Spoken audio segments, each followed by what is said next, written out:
Esta pregunta me sirve para explicar un tema que es importante que entendáis y que no mezcléis, ¿de acuerdo? Hay dos entidades suficientemente diferentes, es decir, que no tienen nada que ver, pero que la gente tiende a complicarlas o tiende a mezclarlas porque ambas se llaman glaucoma. Ambas tienen el mismo nombre, pero ambas tienen un apellido muy distinto que hace que las dos enfermedades sean completamente diferentes. Una es el glaucoma crónico y otra es el glaucoma agudo. Ambas dos se llaman glaucoma, pero vamos a ver cómo no tienen nada que ver la una con la otra, y por eso quiero que la entendáis para que no lo confundáis y de esta manera contestéis bien todas las preguntas del glaucoma.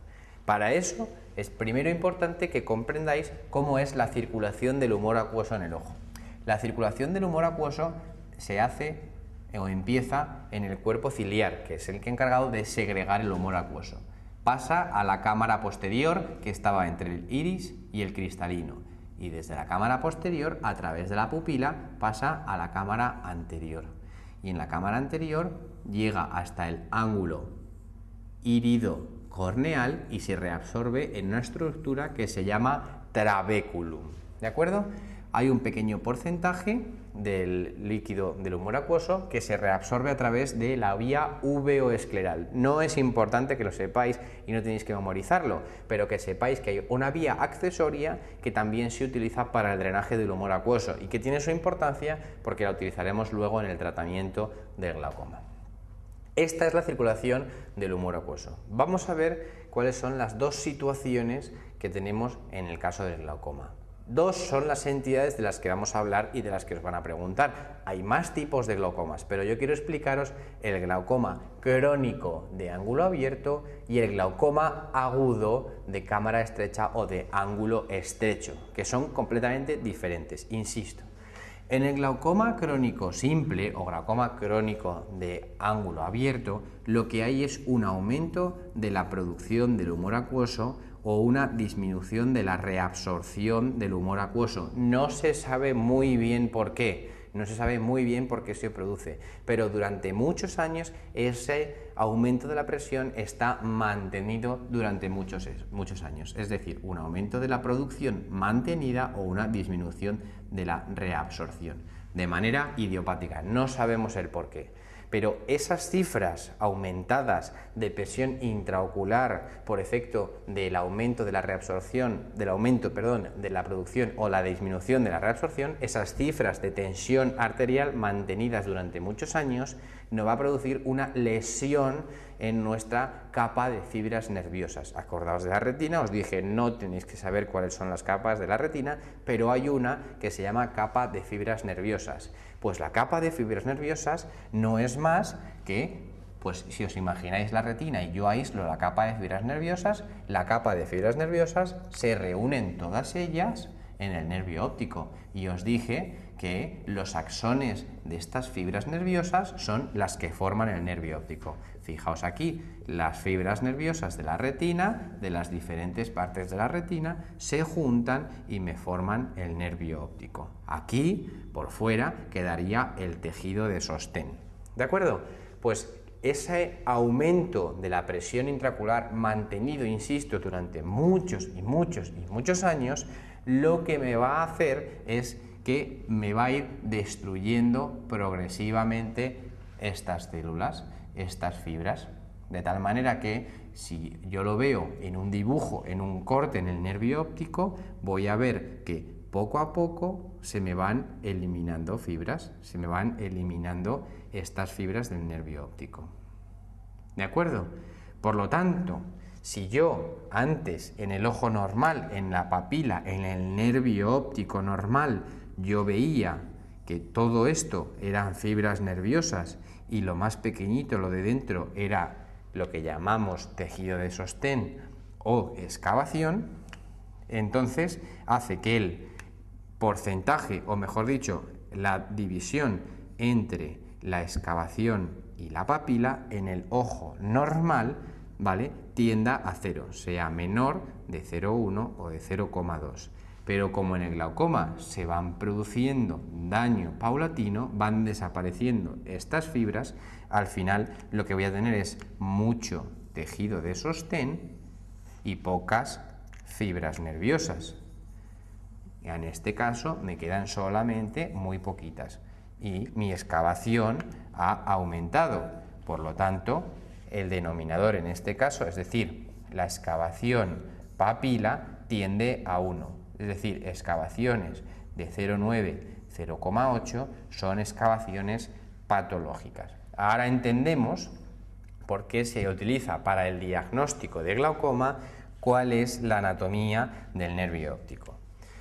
Vamos a ver, en cambio, y fijaos qué diferente es lo que se produce en el glaucoma agudo. En el glaucoma agudo lo que tenemos es que se produce un bloqueo agudo de la reabsorción del humor acuoso. Generalmente se produce en pacientes que tienen un cristalino muy grande, es decir, que tienen una catarata, y entonces se produce un aumento del diámetro anteroposterior y como consecuencia el iris se me desplaza hacia adelante y este ángulo se cierra bruscamente y como consecuencia se produce un aumento brusco, ¿de acuerdo?, de la presión intraocular. Por lo tanto, y fijaos, y ya podemos decir podemos relacionar otra de las cosas que hay en el glaucoma, son los factores de riesgo. ¿Cuáles eran los ojos que eran pequeños? ¿Cuáles eran los ojos aquellos que eran como una canica? Los ojos hipermétropes. ¿Dónde será más sencillo que este ángulo sea estrecho, que este ángulo sea más pequeño? Y por lo tanto, ¿en qué tipo de ojos será más factible que se me produzca un cierre del ángulo? Pues evidentemente en los ojos hipermétropes. La hipermetropía es un factor de riesgo para tener un glaucoma agudo, ¿de acuerdo? Mientras que los ojos miopes, ¿de acuerdo?, los ojos grandes tienen ese aumento de la producción basal mantenida durante muchos años y por lo tanto constituyen un factor de riesgo para tener glaucoma, pero en este caso un glaucoma crónico. Acordaos, y vamos otra vez a recapitular, por lo tanto, aquellos que son miopes tienen factores de riesgo, o es un factor de riesgo para, 1, degeneraciones periféricas, desgarros y desprendimientos de retina, 2, membranas neovasculares y degeneraciones maculares, y 3, glaucoma crónico de ángulo abierto o glaucoma crónico simple, mientras que el hipermétrope lo que predispone es el glaucoma de ángulo cerrado o glaucoma por cierre angular. Bien, ¿cómo hacemos el diagnóstico? Muy bien, pues el diagnóstico en el caso del glaucoma agudo va a ser un diagnóstico, acordaos, clínico. Os dije, ojo rojo doloroso. El glaucoma crónico agudo me produce un ojo rojo con mucho dolor y además os dije que la pupila estaba en midriasis media a reactiva. ¿Por qué la midriasis? Porque la midriasis media es justo el momento en el cual hay mayor contacto entre la córnea y el iris. Ese es el momento, la midriasis media, ¿de acuerdo? Por lo tanto, hay dolor más midriasis media reactiva más ojo rojo. Es puramente clínico.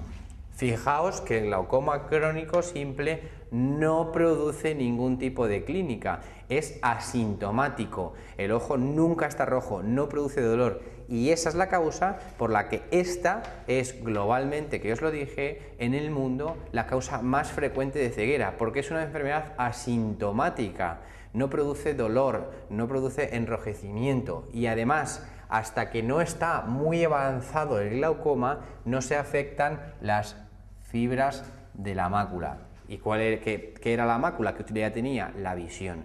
Por lo tanto, hasta que el glaucoma no está muy avanzado, la visión no se afecta. Eso hace que sea una enfermedad que pasa fácilmente desapercibida y eso hace que cada vez se haga mayor énfasis en las campañas de screening, diagnóstico precoz. Por lo tanto, el diagnóstico precoz de esta enfermedad se hace mediante mediciones de presión intraocular. Sobre todo hay que hacer más énfasis en aquellos pacientes que tienen factores de riesgo como son la miopía, los antecedentes familiares o la edad. A partir de los 40 años con antecedentes familiares y siendo miope deberías tomarte la presión intraocular por lo menos una vez al año. Ese es el diagnóstico de screening.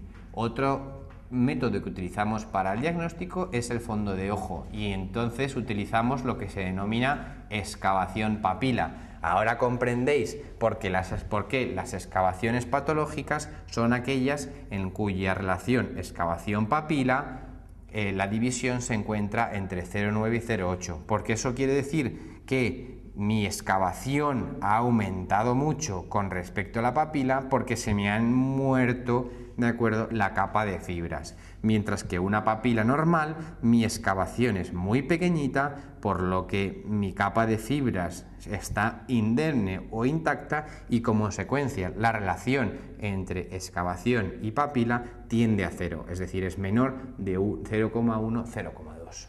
Pero el diagnóstico FETEN, el gol estándar para el diagnóstico de glaucoma, hoy en día es el campo visual o campimetría. La campimetría consiste en meterse en una especie de campana y mirando hacia el frente con un pulsador e ir pulsando cada vez que aparece una lucecita en mi campo visual. Primero con un ojo y luego con el otro. De esta manera yo lo que puedo ver es si el paciente tiene pérdidas de fibras en la capa de la retina, porque el paciente no verá las lucecitas, es decir, tendrá en el campo visual manchas oscuras o escotomas. No hace falta que os estudiéis los diferentes tipos de escotomas que da el glaucoma crónico, pero sí que evidentemente para el diagnóstico es necesario los campos visuales porque me van a dar escotomas como pérdidas de fibras de la capa de fibras nerviosas. Fijaos que para que haya escotomas en el campo visual, es decir, que para que mi campo visual esté afecto, tiene que haber un daño glaucomatoso de al menos el 50%. Fijaos qué devastadora es esta enfermedad, que cuando ya soy capaz de diagnosticarla por el campo visual, se me han muerto el 50% de mis fibras. Lo siguiente es el tratamiento y de nuevo vuelve a ser completamente diferente el tratamiento del glaucoma crónico que el del tratamiento del glaucoma agudo. En el tratamiento del glaucoma crónico primero tenemos una escala de fármacos tópicos en gotas y vamos a utilizar 1. Las prostaglandinas. Las prostaglandinas son unos fármacos que lo que hacen es aumentar la salida del humor acuoso a través de esa vía accesoria que os he dicho que era la vía uveoescleral. Pues bien, las prostaglandinas tienen algunos efectos secundarios, son unos fármacos muy seguros, que hoy en día son prácticamente de primera elección en el tratamiento del glaucoma, pero tienen algunas contraindicaciones.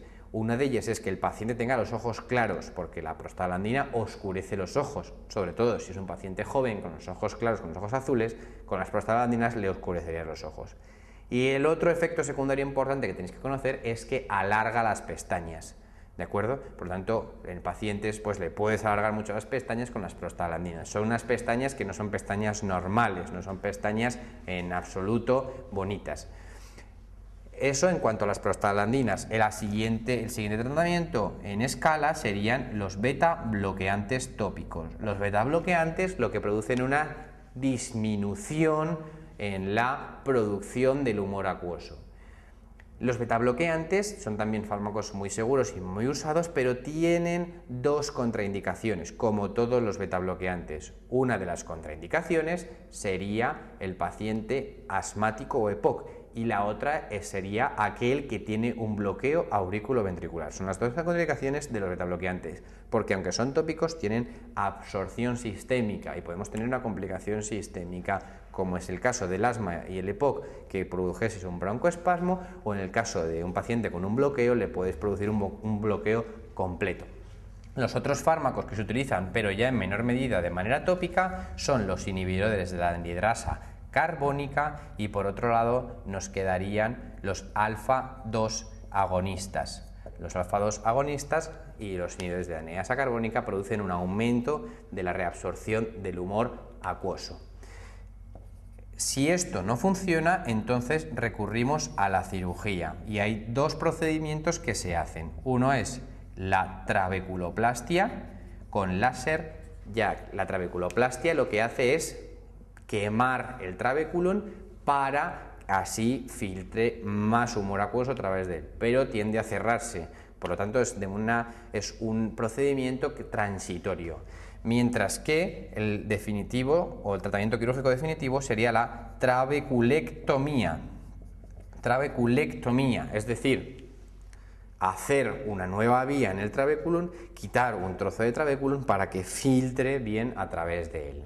Ahora, en el caso del tratamiento del glaucoma agudo es completamente diferente. El tratamiento del glaucoma agudo hay que bajar la presión bruscamente porque presiones de más de 50 milímetros de mercurio, como se producen en el glaucoma agudo, son presiones que mantenidas durante horas pueden producir una atrofia del nervio óptico. Por lo tanto, aquí hay que ser enérgico en el tratamiento, hay que poner tratamiento tópico que disminuya la presión intraocular, cualquiera de los que os he explicado antes, pero hay que poner tratamiento sistémico con inhibidores de la anhidrasa carbónica, fundamentalmente acetazolamida, y además con mannitol, que son dos sustancias que bajan bruscamente mucho la presión intraocular. Además de esto, hay que poner analgesia, evidentemente, porque estamos dentro del diagnóstico de ojo rojo, insisto, doloroso, analgesia.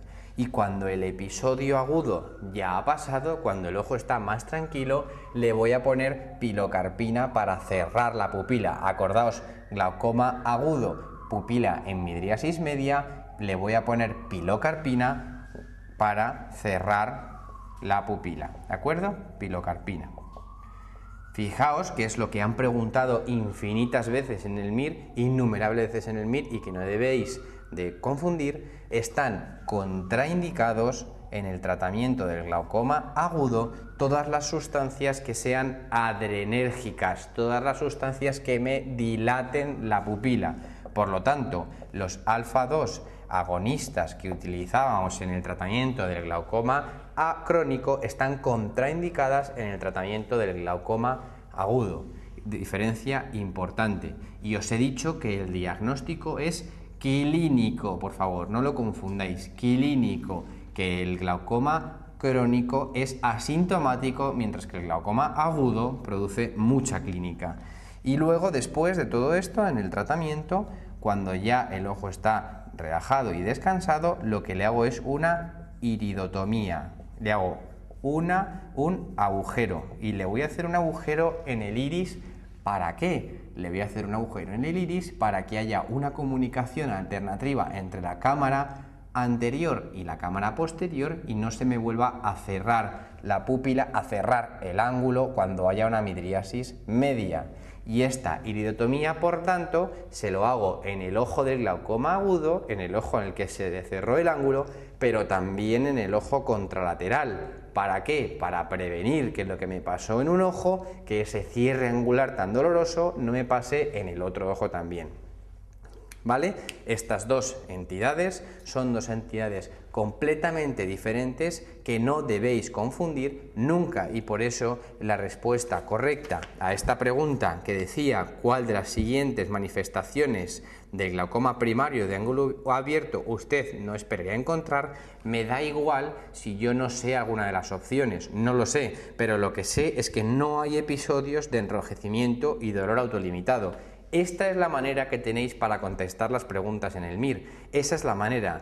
En las preguntas en el MIR no vais a saber todas las respuestas. Va a haber respuestas que no conozcáis, de las que no hayáis oído nunca hablar. No vayáis a por esa respuesta. Generalmente estamos acostumbrados a saber que cuando una respuesta no la sabemos, la marcamos, porque como no la conozco, la marco. No, buscad dentro de la pregunta, como es este caso, algo que sí sepáis, y es que el glaucoma crónico nunca cursa con dolor y nunca cursa con ojo rojo. Por lo tanto, podríais contestar esta pregunta sin conocer al 100% el resto de las respuestas.